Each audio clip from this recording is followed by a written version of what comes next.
Welcome back, folks. I appreciate you joining me again today. I've got an artist spotlight for you. We're actually going to be talking about Collins Obina Chibueze, better known as Shaboozey. And Shaboozey is quite the performing artist, born May 9th, 1995. He's not just a musician, but also a singer, songwriter, filmmaker, and record producer, all rolled into one. And Shaboozey's music is quite a unique mix of hip hop, country, rock, and even Americana. So, talk about diverse tastes. I definitely want to dive more into his background. So let's get into it.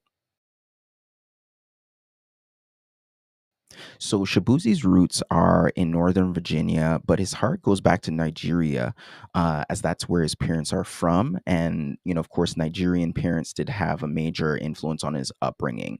But he grew up in Woodbridge, Virginia, and he actually took his stage name from a fun little twist on his last name, Shibweze, meaning God is King. And I think that's pretty cool, especially if you can establish, of course, an entertainment entity from something that's personal to you. But his journey into music began with a love for music videos, especially those on shows like 106 in Park.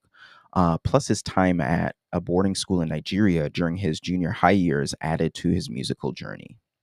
So in 2024, Shabuzi ventured into the world of filmmaking with his production company, V Picture Films.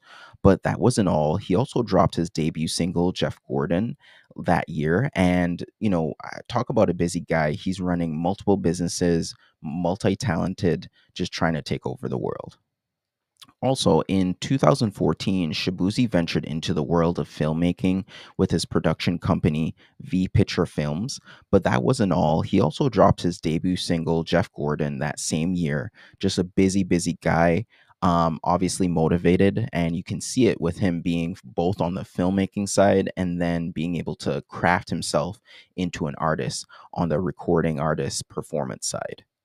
Then things really took off for Shabuzi. He signed with Republic Records in 2017, and Shabuzi caught everyone's attention with his hit Star Fox and also Robert Plant.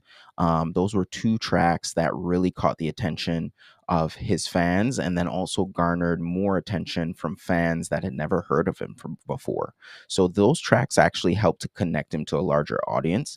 And his debut studio album, Lady Wrangler, actually came out the next year. So that was followed by Cowboys Live Forever and even Outlaws Never Die in 2022, which that album was actually a real game changer for him. So now in quick turnaround, he scheduled his third studio album, Where I've Been Isn't Where I'm Going, set to drop May 2024.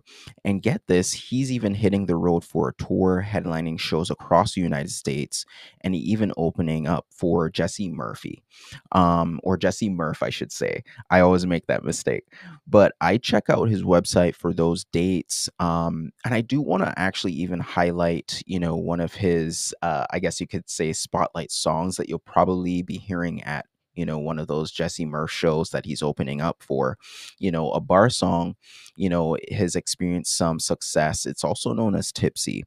And it charted at number one on Billboard's Hot Country Songs as it succeeded Beyonce's Texas Hold'em at the top. And it made for the first time in history that two consecutive Black artists held the number one position. So that's a great, actually, point to make, where he's a part of history. He's changing things within, country music, and just the music landscape in general. So Shabuzi's music has evolved over the years, moving from trap vibes to more folk pop sounds. He's incorporated a lot of acoustic guitar into his music, which has allowed, I think, for him to experiment with the tones of his voice and the inflections of his voice, and also possibly opening up a lane for more variety of songwriting. Kind of building up his skill set in that way. And he actually has quite a few musical influences and filmmaking influences. He's influenced by groups like the Rolling Stones. He's a Grateful Dead fan, and he's even a fan of Bob Dylan and Led Zeppelin.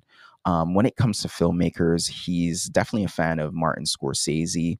And even to hop back to some of those musical influences, he's actually a fan of Fela Kitu, to even, the Backstreet Boys. And so I would say with all of that packaged in, I think we can kind of, really just kind of look at the phenomenon that he is. And, with those influences, it's definitely created one of the artists to watch, as we move forward towards 2030. So if you've enjoyed this video, please like and subscribe, and also check out the special links in the description below, and stay blessed by the best.